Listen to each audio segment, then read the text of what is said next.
Hey guys, it's QuickyBaby and welcome back to another QuickTank review. This time we're looking at the Tier 7 American turreted tank destroyer, the T25-2. Now before you get too excited, I will say that this is probably one of the weakest tanks tier for tier in the game, and that you really do need exceptional circumstances in the battle to be able to use this tank very effectively. If you were super excited by my Hellcat review, do not expect too much more leading on to the Tier 7 variety of the tank. In fact, if I might be so bold, I would probably rather use a Hellcat than a than a T25-2 in almost any game. But without further ado, if that hasn't put you off, stay tuned. I have got some epic gameplay coming up from you after I do a quick garage review. So this tank has got 850 hit points. It weighs just shy of 45 tons when it's fully equipped, with a 704 brake horsepower engine. That actually gives this tank quite a healthy specific power ratio. But it's nothing like the Hellcat when we consider that the Hellcat has got a 460 brake horsepower engine and it weighs just over 20 tons. So whereas this tank has over doubled in weight compared to the Hellcat, its engine has gone up by just over a half. Now the top speed limit of this tank is 56 kilometers an hour, which irrespective of the Hellcat is quite healthy for a tank destroyer especially. The traverse speed of its tracks is 30 degrees a second, which means that whereas it can't turn very quickly, that's not too bad. Now the hull armor on this tank is significantly better than the Hellcat. 76mm at the front, 50 at the side, and 38 at the rear. What this means is that frontally, if you do angle your tank, you're able to bounce maybe some tier 5 and 6s, and even very lucky bounces against tier 7s, that the Hellcat cannot. And also, one thing that you're going to like is that whereas in the Hellcat, people could shoot you with almost any HE round in the game and it would penetrate and wreck your tank, it's not likely to do that against your frontal armor unless it's very high caliber round. Now the turret armor in this tank is actually weaker than the Hellcat. It's got 76 at the front, 25 at the side, and 25 at the rear. Now its mantlet is quite troll, so if the enemies do shoot it in it, unless they're firing very high caliber guns, it's not that likely to go through. Now if you're expecting this tank to get an awesome gun like most of the tier 7 tank destroyers have, this is probably where you want to tune off. This tank has got a 90mm, and I'm just going to get the Hellcat's gun here, just so that we can compare them.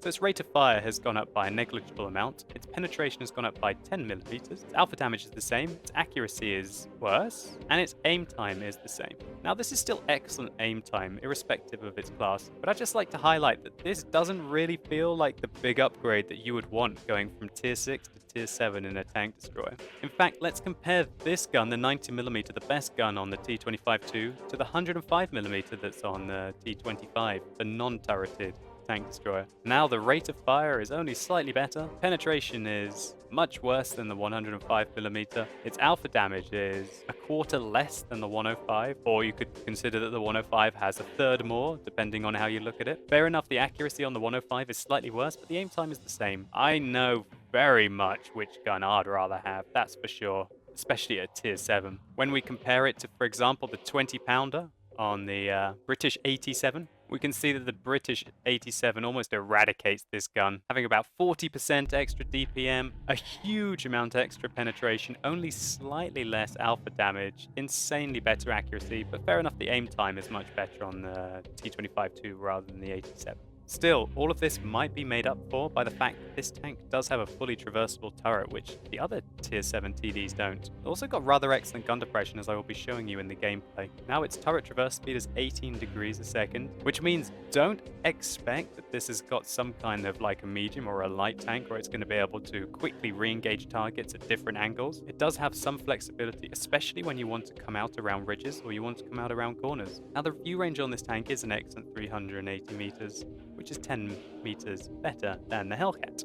So, as this tank has not got a closed top, it cannot use vents, which means that I suggest using a rammer, camouflage net, and binoculars. I personally recommend to use cheap fuel on this tank. Get it when it's half price, and it will only cost you 2,500 credits a battle, but it will increase your engine power and your turret traverse speed, which is very important on these American turreted tank destroyers. So I hope I've given you a rundown of what, in my opinion, is one of the weakest tanks tier for tier in the game.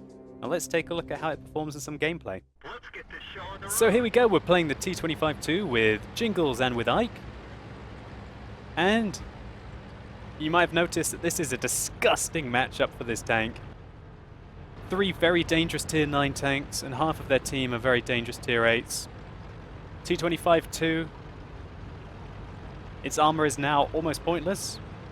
Everything apart from its mantlet, as I'm going to show you. So we're playing on Prokhorovka. I decided that, well, my best chance is to get up onto the hill. Ike and Jingles are playing in heavy tanks. Ike is proceeding into the standard heavy location at F7. Going to hopefully rain death from the hill and try and help him out. So let's speed the game up a little bit going into our initial position.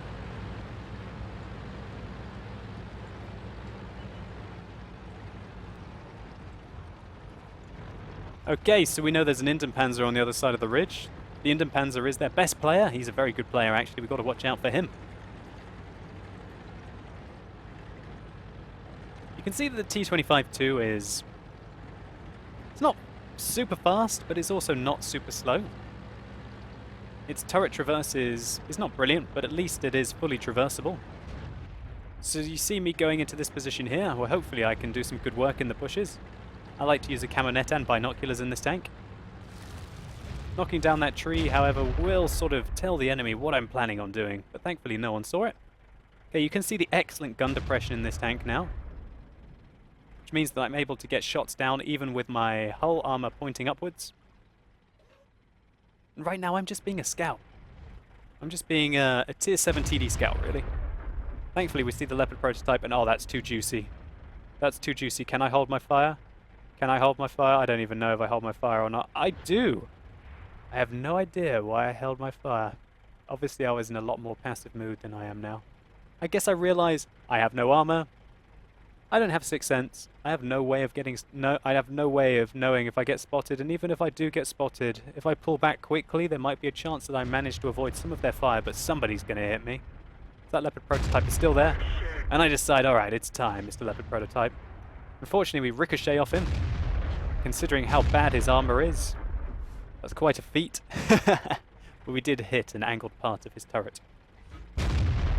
So just to highlight again that this 90mm has 170mm of penetration, which is very low for a tier 7 TD when you compare it to, for example, a Jagdpanther or the 87. I'm blind firing, trying to hope for luck, trying to hit that Leopard prototype. He's a very valuable target, so any kind of damage I can put into him will be really valuable. And wow, he just appeared on really low health. I give too much lead to that shot. The shell also went pretty high. My second shot looks like it could have gone in. And, yep, I've been spotted. Alright, I'm going to shoot you, son, and then I'm going to pull back. Boom, headshot.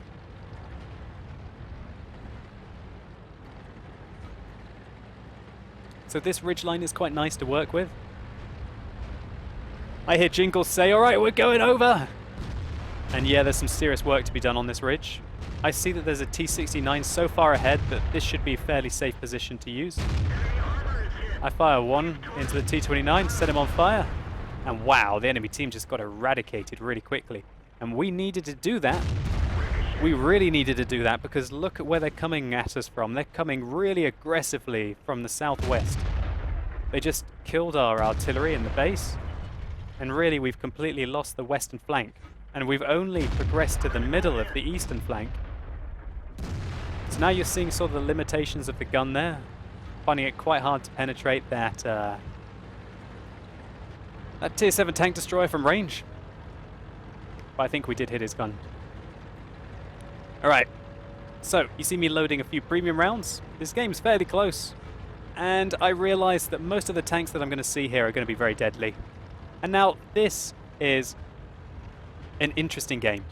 You can watch the live version of this on my twitch.tv/QuickyBaby channel, by the way, if you want to hear exactly what me, Jingles, and Ike were saying as it happened. But this is close. There's 3 people in the cap, 10 seconds left. I've got to be a man. Here we go, let's do it. I go over. I see that the IS-3 got... Sorry, I saw that the IS-3 got interrupted, so I stopped aiming at him and I aimed at the IS-8 to interrupt him as well. I'm just poking up to spot, and all of these guys are getting interrupted right now. This is some really nice opportunistic work here in the T25. I'm basically a scout. And because of my turret, I'm able to do this. And wow, that was quite a lucky bounce. Let's see where that one hit. Yep, bounced off the mantle. Okay. So I'm changing my angle of approach. There's 6 seconds, 5 seconds left. 4, 3, got to do something. 2, 1. Oh, they're close. Close. We just interrupted the Tiger in time. We took a big hit for it, though. We don't have much armor. I'm just spotting at the moment. And the enemy, the E-75, has realized, okay, I cannot stay here. It is simply the T25-2 who is winning the game at the moment. I'm like, okay. Okay, bro, we're going to do this, are we? I click my help button. I hope that the Su-122-54 above me can help me. And... oh, clutch. Yeah, what you going to do, bro? So I'm literally just going to keep him tracked here while the Su-122-54 decimates him. I decide to improve my angle, hoping that I could penetrate him. And the Su-122-54 eradicates him. So I go back up and start spotting again. Spotting for my team. And the Su-122-54 makes in another big shot. I decide that I want a little bit more from this game though, so I want that kill. And we hit him. And now the IS-8 is getting taken out as well. We go up. Our aim time is beautiful, which allows us to go up and bounce off his tank. I didn't expect that to happen. But, oh well. What a close game. That was so intense and so clutch. We didn't manage to do that much damage so far, but boy, did we manage to save that game. Snatched it from the jaws of defeat. But this isn't over. This isn't over by a long shot. The enemy have still got 2 Tier 8 tank destroyers left, which have got some very dangerous guns. So we've got to figure out the best way to dig them out. One of the 1948s has not been spotted yet as well. But he has got a kill. He got spotted there though. Now we know where he was. And we're going to be firing in our long-range shots. You see me firing some premium rounds now. I really wanted to finish off this game in style. And the Su-122-54 fires blind there.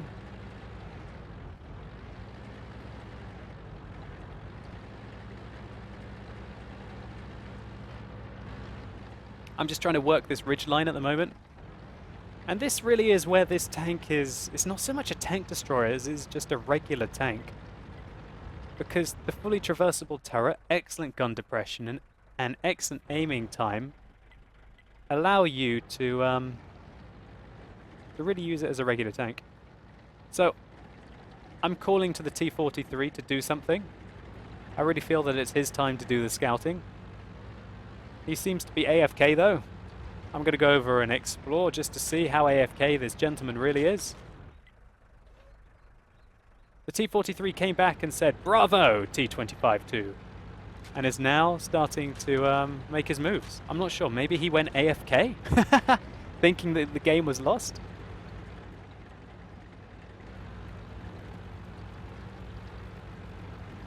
Now he's back. Hopefully he's going to do some scouting. Let's just speed this up a little bit at the end so we can finish it off quickly. Okay, the 1946 has been spotted. Oh, I was wrong actually. They had 1 Tier 7 and 1 Tier 8 tank destroyer left. We fire one into him. Now it's a case of let's find the 1948. Who is capping? Okay, he's capping. That's cool. I'm just going to go up and try and poke him. Let's find out where he is. Couldn't find him here.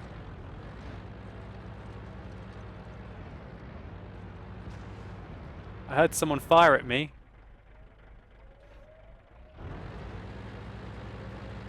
Or I think someone fired at me, but I don't have sixth sense. I think he fired again and missed me.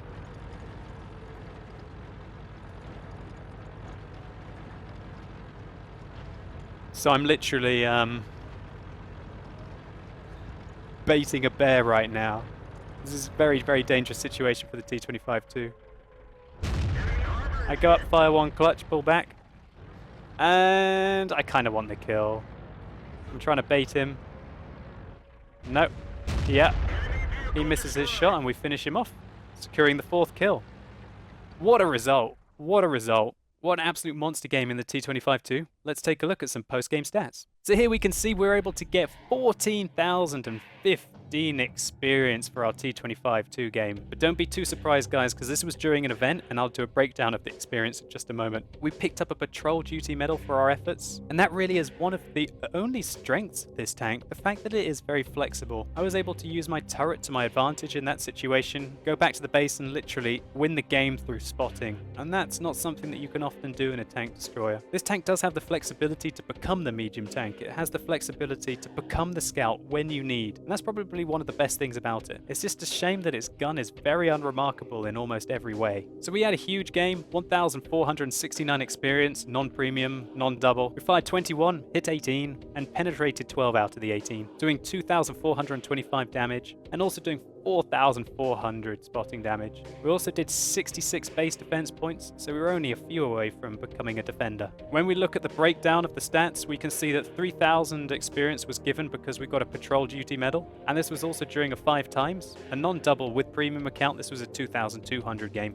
But still, I feel that it showcases the T25 too. It's not a remarkable tank, it doesn't have very much armor, but its turret is still capable of trolling. What this tank's strength is that it's got great gun depression, really quick aim time, which allows it to play poke. It basically allows it to poke enemies on long ridge lines. One of the weaknesses of this tank is its very low penetration with its regular rounds. This can be covered up by firing a few premium rounds, as you were able to see me do in the game. I still think that the T25-2 has to be one of the worst tanks tier for tier in the game. I'd probably rather play any tier 7 tank over a T25-2, and I feel that the only way to make this tank work is to try and get on ridge lines and basically try and shoot enemies that are not shooting at you. Still, I'm sure some of you guys can make this tank work. I was just very happy to get my mastery badge and hopefully just get rid of it as soon as I get onto the T28 prototype. Anyway guys, thank you so much for watching this video. If you've enjoyed it or it's been helpful to you, please consider rating it down below. I'd really appreciate it. And why don't you tell me in the comments below, what do you think about the T25-2? Do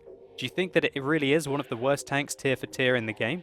And how would you fix it? How would you fix the T25-2? I would probably fix it by giving it a 105mm. I think if this tank had 105mm, I think it'd be fairly balanced. I see no reason for it to really get this awful 90mm that is pretty much the same as it was on the Hellcat. Anyway guys, thank you so much for watching. Think about checking out some of my other quick tank reviews if you think that they're going to be useful to you. You've been epic, and hopefully I'll see you soon.